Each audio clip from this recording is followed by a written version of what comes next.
Hello everyone, this is Bitcoin under the loop. So today we will do a full Bitcoin valuation breakdown. My name is Jack and I'm here with George, one trader. How are you, George? It's been a while.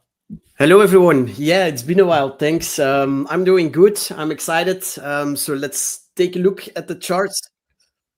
Yeah, so what we're gonna do today is, like I said, full valuation breakdown. I will go over my valuation cheat sheet, like global liquidity, Fed liquidity, the interest rates from yesterday, the FOMC meeting, also some Nasdaq valuation, and then last but not least, I wanted to go over the production cost. But as always, we will do some technical analysis first with George. Yeah, you can go Perfect. ahead. All right. So as always, I'll be giving my thoughts on the technical side of things. So the Bitcoin chart, focusing purely on technical analysis. And as usual, we will start on the higher time frames. So taking a look at what we were watching previously, what we're watching for the future. We know that the last couple of weeks were not the most exciting weeks. Straight up, whenever Bitcoin goes down, it's always you always see a lot of people leaving, a lot of people not posting anymore. They're tired. Obviously, it's way harder to make money. But yeah, we might see some things that could hint that we still get some upside towards the end of the year, and especially in Q1 of 2026. But let's take a look at the charts and explain what we're watching. So straight up on the monthly, right, the main level that we have been watching, or the main area that we have been watching over the past couple of weeks, right, was the area, the resistance area from back in January, February 2025. That was the area that we broke above, right, and that then acted as support on the way down. And that was the clean area that we wanted to see hold on a weekly basis. And why on a weekly basis, right? We could see wicks to the downside. We would allow those, just like we saw right here. Then we just assume that those are liquidity sweeps, grabbing liquidity lower before a potential move higher up. But what we didn't want to see was that area getting lost, because at that point, we explained it in the previous live streams, if that area was lost, the next target for Bitcoin would be demand, that we see right here, right between 77 and 88K. The sideways price action down here that led to the move to new all-time highs. And after that, if you draw it out as a weekly or as a monthly range, you have this level, or this level, doesn't really matter that much, as your range high, and then these lows as the range low. So it was, it was difficult to say whether we were going to see a bounce at this demand area, or if we would go straight down for weekly or monthly liquidity below 75K into higher time frame demand all the way down around 60K. Now, with the price action from the previous weeks, we can clearly see that in this general area in between 80 and 90K, there has been some demand as prices were holding up pretty nicely. So far, we haven't really seen a big bounce yet, but we're also not continuing to the downside so far. So yeah, on the high time frame, for me, the plan is pretty damn clear. If you want to target new all-time highs, the area that we're gonna have to reclaim is this blue area. I like marking it out with an area, right, rather than just one price level, because there's a lot of confluence just in this blue area, and whenever you focus on one key level, right, can often give you some mixed signals. So it generally break above this blue area, and then I think, so break, I mean if we see some weekly closes above here, then I think anything is a buy targeting new all-time highs. As long as we're below here, I think we are trapped within a range, and that range would be the lows right here. So I'm not ruling out more downside towards these lows right here. and obviously this this blue area as our supply. If you mark it out like this, with the green, so high time frame basically trapped in between this green area, that would, in my opinion, be the ideal entry for a lot of people for both spot and swing longs. Even if you're just targeting a back test of this blue supply level, or just for a bounce play, right? I think if you get this green area and the sweep below here, that's just a blind buy. I don't think we knew below here in one go. So yeah, if you get this green area, in my opinion, great entry. If you don't, right, because could be that we bounce aggressively from this area. As I said, we're sitting at demand. Prices are holding up nicely so far. What will be the level to watch? Well, this blue area again. So that's basically what I'm watching on the higher time frame charts. The levels that I'm watching: blue, green demand to the downside. The demand that we're currently sitting on is a little bit lower time frame demand. And if you're looking for longs, right, the target would be higher up, close towards 100K for the in that point. At that time, the bearish retest, I would call it, of 100K to 110K, somewhere around there. And then it's safer, in my opinion, to assume that that's going to be a bearish retest and lead to at least more ranging. And because I think it's unlikely that we break straight through. And even if we do, right, you have still a clean signal to flip bias there, and wait for your proper confirmation and a higher probability of us moving to all-time highs after. So that's about it for the higher time frames.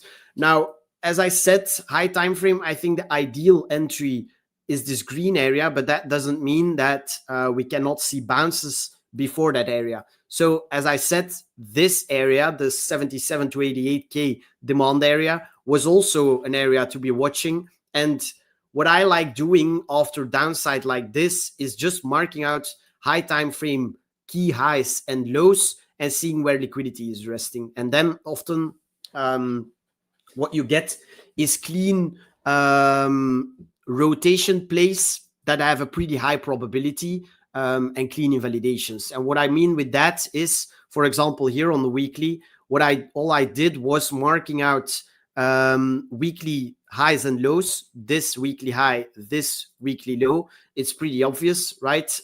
We saw all the downside. From this low, we bounced pretty nicely back towards 92K. So initially closed the weekly at 86.6, and then the new weekly opened, made a low, made a high, but stayed within the boundaries of the previous weekly candle. So this one right here, telling us that lower time frame liquidity would be resting above this high and this low, higher time frame liquidity resting below this low and this high. So if we zoom in a bit then, to make it a little bit cleaner, I'm going to remove this level. What we saw after that weekly candle, right? So we had unswept low time frame liquidity to the downside below 85, unswept high time frame liquidity below 80K, and unswept low time frame liquidity above 93, and unswept high time frame liquidity above 96. And what you do in those kind of situations, or what I like doing at least, is waiting for either side to get swept, and then using that information to target the opposite side of the range and the other side of liquidity. And that's what I did on some really nice longs we caught on the sweep right here. So both the highs and the lows were unswept. We bounced nicely, but what did we say when we were trading up here? What we want to see ideally is downside early in the week, so creating even more liquidity to the upside above the weekly candle top, going straight down for that lower time frame or daily liquidity below the lows, and then look for longs to target the opposite side, which would be up here. And as you can see, those longs played out beautifully. We caught them from here all the way up to there. I'm not sure. Yeah, I still have the position. That was the play, right? Grabbed liquidity, saw strength. That's where we pulled the trigger. Targets were very clear. First one was the flat top on the weekly, which was resting right there, where I took off straight up 50%. And then the next target, opposite side of liquidity, which was up there. Third target was higher time frame weekly liquidity all the way above here. So far, 50% was closed here. And another 25% closed up there. But why am I explaining this? Just to give you an idea of how I trade personally, even when things are very boring and you're not getting those aggressive swings to the upside or to the downside, but you're in a choppy market, you can still get some really nice high probability rotations that play out nicely like this. So that was the plan there. Now from there, I was basically just holding the rest of my longs because I had a great entry. I put my stop at break even or at entry price, and then just waited out and saw it out what we would get. Now, what I don't like at the moment on this chart is the fact that we have now also swept liquidity to the upside, right? We've taken liquidity above these highs on this move right here. And then, we saw some really ugly price action yesterday where we wicked to the upside and also now saw a really hard rejection back lower down and an ugly close. So the daily candle at the moment is not looking great in my opinion. For those reasons, I decided to get out of longs for now. The main reason for that is because you no longer have a clean draw to the upside or to the downside. High time frame liquidity, I'd say, is still below here and above here, but lower time frame, we swept this and swept this and are simply back within the range. So we could see downside back to here, upside back to here, and a lot of chop before ultimately breaking lower or breaking higher. And for those reasons, I decided to take profit on the remainder of my longs and sit flat for now. So maybe a more important question is what's next, right? So in my opinion, I still feel like a lot of liquidity is going to be resting closer to 100K. And with that in mind, it makes sense for me to look for longs again, although I don't like looking for longs in the middle of nowhere, which is where we're currently at.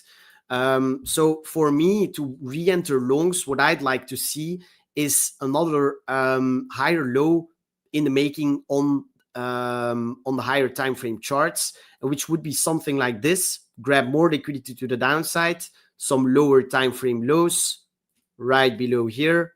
And if we then see us bouncing again, I could see something like this where we sweep this maybe even towards here, but we hold above here and then move higher and really take high time frame liquidity above these highs right there into 100K. So that's the main play that I'm watching at the moment. Now, it is still risky, so I will likely, if we see sub 87K, I'll say, below these lows, I will likely slowly start entering longs again with invalidation below this low, simply betting on a higher low forming in this area that ultimately leads to a break towards 100K.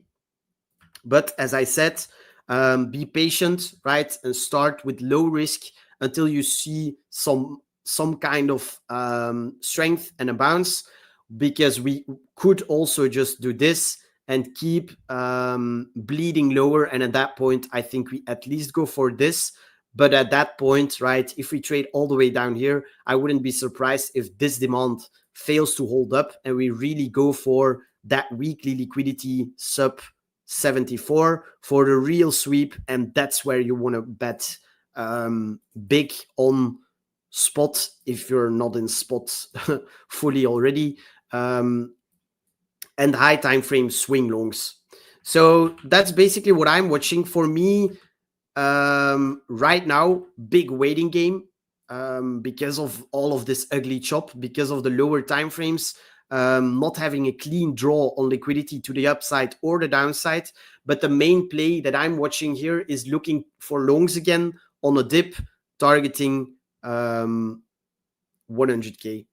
And that, as long as we don't get that or something like that, we could easily go higher from here, right? If we see higher from here, that would mean we leave a lot of lows to the downside as well. So another pump from here, I think we see a really nice squeeze, but then I think the play will be to look for shorts in this area in between 99 and 105, let's call it, simply to target some lower liquidity back down towards these lows. So either higher from here, I'll be looking for shorts, or lower from here, I'll be looking for longs, targeting the bearish retest at 100K. Once again, high time frame wise, nothing is too exciting until we see sub 73K for our ideal entry in this green weekly demand, or if we see a break, a significant break above this blue area, hold above there, and then we can start talking about new highs. And that's about it for from me for today. So Jack, take it away. Yeah, thanks, George. Yeah, amazing. I'm gonna put my camera on maybe. Yeah, super nice. And that's what we're talking about before the stream as well. So at the moment, high time frame, there's really nothing to do. It's just a waiting game. There's not much to trade higher time frame, but that's why I like to be on the stream with you. You can show more lower time frames and more for people that are into trading. And that's maybe also something I wanted to say before I start. That I do more long-term time frame just for spot buys and long-term spot holding. So, but that's why I'm very good with George, and we do both. So yeah, let's have a look at the chart. And as you can see, the November massacre was insane. So we were both on holidays. I think I was in Spain, and then you were a week later in Morocco, I think, and then it was awful. But the reason that it was so awful, I'll explain it a little bit later, but I think now my base case is that the next 30 days will be a consolidation phase. So I think we will be able to stabilize. I'll explain it a little bit later why, but I don't think we will go into the green box that you were showing, but I hope we do, because, and I will show this at the end as well, the green box that you showed is also the Bitcoin production price level. So basically how much it costs to mine one Bitcoin. And that's mostly a very good place to buy Bitcoin. And that's always the case when it's like a very, very good point to buy Bitcoin, the price never goes there because everybody wants to buy there. So that's also one of the reasons I don't think we will see that. Yeah, also before we start, what I wanted to show is this. So basically what this is Bitcoin is now underperforming the broader market over the 12 months. And I thought this was just funny to show that Bitcoin is one of the worst assets you could have held this last year. And we basically see this, we feel this. It's more quieter on Twitter. It's more quieter in our Discords. The sentiment is a little bit fading away, and you can see this on the price. Bitcoin is next to the US real estate one of the worst assets that you could have held over these last 12 months. You can see it here a little bit better, and it all started, like I said, in November. And so the reason that I'm showing this is not something we notice in the broader markets. So why did this happen? Well, it was mostly because of the heavy ETF outflows.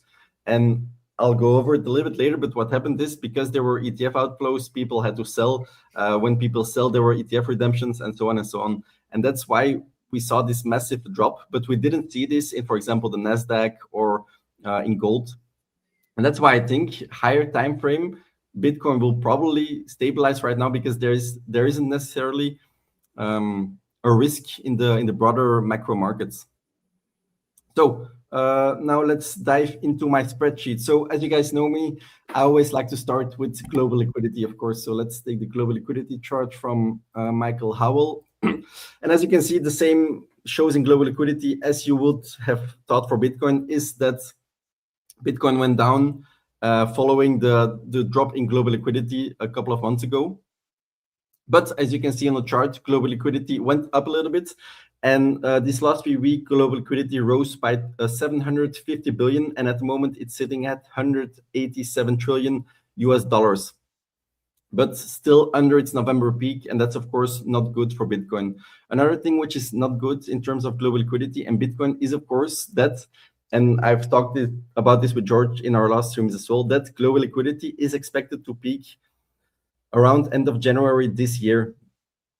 So if it follows the 5 to 6 year cycle that it usually does, it should stop in 2026, which is not good for Bitcoin.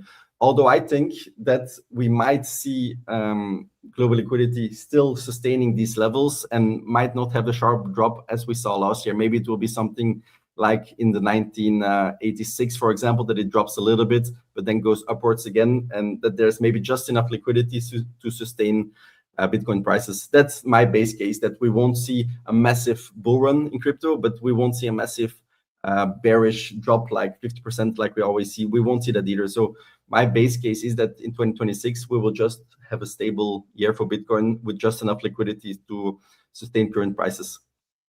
But on the short term, because you guys watch this, because mostly probably if you follow George, you are traders. So what will Bitcoin do over the short term? And if you look at this, because of the rising global liquidity over the last few weeks, if you look at global liquidity with the 13-week lag for Bitcoin, Bitcoin should be moving upwards over the coming weeks a little bit. And that follows a little bit my base case that I think we will see a consolidation phase. And the global liquidity, of course, will help a little bit. But then, so yesterday was the FOMC meeting. So here my chart. Yeah. So let's go over to the interest rate. So like I said, yesterday FOMC meeting, and what happened was, let me share this stuff. Yeah. So the Fed did cut their interest rates by 25 basis points, but it signaled it may be done for now. And that's basically one of the reasons that we saw the price spike that George was talking about. So first price spike up and then downwards, because they signaled that they may be done for now with their interest rates. So 25 basis point cut. This was the third cut this year, as you can see right here. And then, like I said, afterwards, Powell said, and he said this as well last month, he said further rate cuts are not a foregone conclusion. And they showed it as well in their dot plot. You can see it right here, that they expect only one rate cut each year, which is obviously not good for risk assets.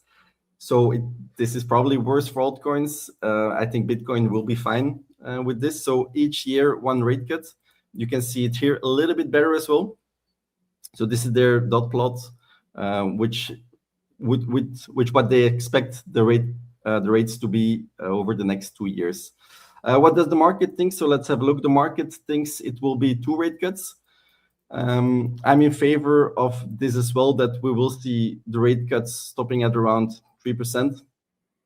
This is my base case as well. Is this important? And that's the question you have to ask yourself. And I think, so in the world we're living at the moment with large-scale treasury debt, I think interest rates are way less important. That's why I always talk about liquidity, about global liquidity, because that's the most important thing at the moment, which drives risk assets, which drive Bitcoin, which drives equities, which drives even housing prices. So I think now, so probably 10, 20 years ago, interest rates were much, much more important. But today, at the moment, if you're investing, you need to look more about global liquidity and liquidity. Why do I say this? Well, it's because in addition that the Fed did say that they will cut their interest rates, they also said, and I think I have it here in my next slide, that they will start treasury bill purchases on December the 12th. And what is this? Well, so they, here in this article, so the Federal Reserve said it will begin buying $40 billion of treasury bills per month starting 12 December, which is tomorrow, as it's looking to rebuild reserves in the financial system, which will. So this is super important. And how will this affect risk assets? You might ask. So how will this affect Bitcoin? And so the thing is, the Fed officials, they said, yeah, this is strictly reserve management purchases. This is not QE, but of course, like Michael, I will always like to say, this is not QE. So this is just another word that they invented for QE. So of course, this is bullish. This is, in my opinion, liquidity that's coming into the markets, 40 billion extra every month. So to me, the Fed meeting was very dovish, which means very bullish. The printing press is starting back on, so we cut the interest rates. Printing press is starting to get on, and I think this is much more bullish than people on Twitter think it is. This is the start, basically. They won't stop here. So this is now the go. This is the start that the Fed said, okay, the printing press is on, and it will probably continue to get even more and more. So this is honestly bullish to me. Let me see what I put on my sheet for this. Yeah, a little bit more. The only thing that was bearish, like I said, was that they said, where did they say it? Yeah, like I said here, that signals it may be done for now with the rate cuts. But like I said, in my opinion, rate cuts are less important than money into the system. Next up, I want to talk a little bit about the Nasdaq, because the Nasdaq is, in my opinion, one of the closest things to Bitcoin. I wrote this here on my sheet as well. So Bitcoin trades with a 0.5 correlation as a high Nasdaq beta play, basically a bit of a gauge to check the risk appetite. So what I have for you guys today here is this. So the Nasdaq returns to its long-term average. So how this works is, if you want to know directional where Bitcoin is going to go up or down, you need to look at the Nasdaq. If it's outperforming its 12-month average returns, so the Nasdaq on average, the last 10 years, goes on average up by 20%. If it goes up by more than 20%, then it's mostly a good time to buy Bitcoin. These are mostly the periods where Bitcoin outperforms even more. And so what I wanted to ask about George at the moment is, can you maybe check the charts of the Nasdaq to see if the Nasdaq is going up or down now, because it's at the inflection point? Yeah, sure. I just opened the chart here, and I remember we took a look at this one, I think, in the previous stream, maybe two streams ago. Yeah, and what we said there was basically still the same thoughts that I have right now, that the Nasdaq on the higher timeframes is super bullish. We had this reaccumulation range here on the weekly, with this as a range high, this as a range low, high swept, sideways price action, and then a breakdown telling us that this was supply. So all the way back to range lows, swept range lows, and then continuation to the upside. And the biggest signal for continued upside was breaking back above this blue area. And that's also the reason why I marked it out back then as the entry area. And how will I call it? You can almost compare it to that green area on the Bitcoin chart that I talked about, the ideal entry area. Are we going to get it? Maybe not. Maybe it's not likely, just like on Bitcoin. But if you get it, it's a buy, in my opinion. So high time frame wise, I don't really see any reason why you would be bearish here. Even on the lower time frames, on the daily or on the weekly, right? What happened in the past couple of weeks? We have another clean reaccumulation range just on the lower time frames. So clean lows right there, clean highs right there. What it does, so let me first explain what I mean with reaccumulation range. Whenever something trades up, then it makes a low, it makes a high, it sweeps the highs, it sweeps the lows, and then whenever you get a break back above the mid-range, that's your signal, and especially a break back above range high, to see continued upside, or just a continuation of the initial trend, which obviously was to the upside. And as you can see here, so the first example was this weekly reaccumulation range from here to here, where it swept the highs, swept the lows, and then continuation. Are we going to get something similar here? I don't know, but I really like what I'm seeing here. We are dipping on the lower time frames, but in my opinion, as long as we hold above the current range low area, maybe sweep some lower time frame lows in there, but I think that will be a great entry for longs to target new all-time highs. So something like this, boom, and then trade it to new highs. If we don't hold above this green area, as I said, then the chances of us getting that ideal entry area down in this blue box increase a lot. So break below here, then I will be looking for some lower time frame lows here into the high time frame support level around blue. But as I said, for now, I think even the lower time frames look very good, although we're dumping on the daily. But yeah, we always like to zoom out a bit. And then I think the play will be to buy in this green area and to target new all-time highs. Okay, nice. And basically what I also wanted to say is, even if you would have been much more bearish, but you aren't, maybe on the super low time frames it's going down at the moment, but higher time frames you're pretty bullish on the Nasdaq. But even you weren't. What I wanted to say is that at the moment, according to this ecoin metrics model, so this is the Bitcoin price and the Nasdaq over the last 5 years, and according to this model, Bitcoin is trading at a 42% discount to the Nasdaq. So these last few weeks, Bitcoin went down while the Nasdaq went up. And normally, I think this gap will fill pretty soon.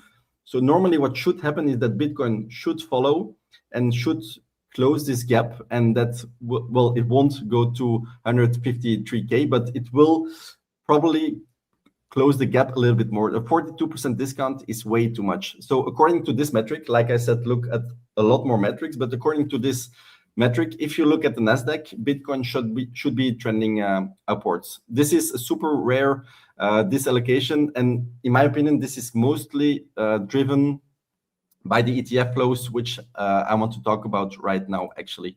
So as you guys can see, and this is one of the reasons why we had this large drop in November, that there was a lot of ETF-driven sell pressure. So basically, like I said in the beginning, there was a lot of forced selling in the Bitcoin ETFs, and it was a little bit of a loop. So basically what happens was the price was falling, which triggers ETF redemptions. But then these ETF redemptions, they trigger even more selling, pushing the price even lower, and so on and so on and so on. So luckily, the ETF selling stabilized. You can already see this here as well. So these are the ETF inflows from the last few days. So at the moment, it's quite positive, but you saw here from November onwards, this was a little bit of a loop, and it went down, down, down. And you saw this at the Bitcoin price, which kept continuing to go down as well, because there was just this enormous ETF-driven sell pressure. But at the moment, that's good. And I think that we will maybe see a U-turn that we saw here in March, April was it as well. I think we will kind of see this, and this is why I said in the beginning, I think we will be able to stabilize over the next 30 days. That's my base case, my main case. But then last point that I wanted to make was about the production cost. So I think the production cost is a very good way. If you're a spot investor, if you say like, okay, I want to make 1 Bitcoin purchase a year or something, which is the best price, which is the most safe price I can buy my Bitcoin at. And this is mostly the production cost. And Bitcoin, so if you see here, the electrical cost, Bitcoin has never gone lower than its electrical cost. So what is the electrical cost? So basically the electrical cost is just only the power bill. So no staff, no hardware, no maintenance, only the power. But in my opinion, this is not how you should look at it, but this is basically the lowest point ever. This is, by the way, from Capital Investments, super nice charts, but you have to pay for them. So I don't see the last 3 weeks, but it's not super important. Like I said, this is a super long-term indicator, so it doesn't really matter that much. The second one here is the production cost, and production cost, so obviously is the electrical cost, but this also adds other costs on top of it. So for example, the mining equipment and everything. And then you also have the miner price. So this is everything else. So all the costs, but also then including the profit margins for the miners and everything, basically the company. So I wanted to show this. I saw as well a paper about this. Well, not a paper, just an article from CoinGlass where they show it as well.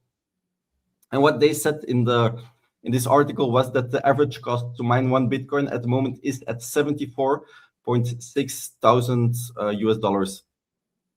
And I think that's a very good price to buy Bitcoin. So according to Capital Investments, it's at the electrical cost is at 68,000 or 67. So according to, well, and the production cost at 86,000. So maybe it was going down. I don't know if this works or not. But according to CoinGlass, it's at the moment at 74.6 thousand US dollars. And I think that's why I told you guys with the green box of George, everyone wants to buy there. Well, the $74,000 is just a little bit higher than what George was showing. I think his green box started around 72K. But yeah, if you're able to buy there, I think that's a very good buy. That will be a very good buy going into 2026 and even further. In my opinion, Bitcoin, like I said, has never gone under its electrical costs, and I don't think it will go under it this cycle either. And yeah, this is basically what I wanted to say. So maybe a small summary. So I think the ETF flows will stabilize over the next 30 days. So I think my base case is stabilization. Global liquidity is steady as well and went even up. The 40 billion from the Fed announcement yesterday is good as well. The only negative thing was that they said that interest rate cuts might be done for now, but this is, in my opinion, worse for equities and for altcoins, in my opinion. So I think Bitcoin is looking decent, and I say decent because it's not going up enormously, but it won't be going down enormously either. And that's it for me today, George. Yeah, beautiful. I think we can agree on the fact that it's like we said, a little bit boring at the moment, but it's important to be patient here and slowly start scaling into spots if you guys have any money left to buy.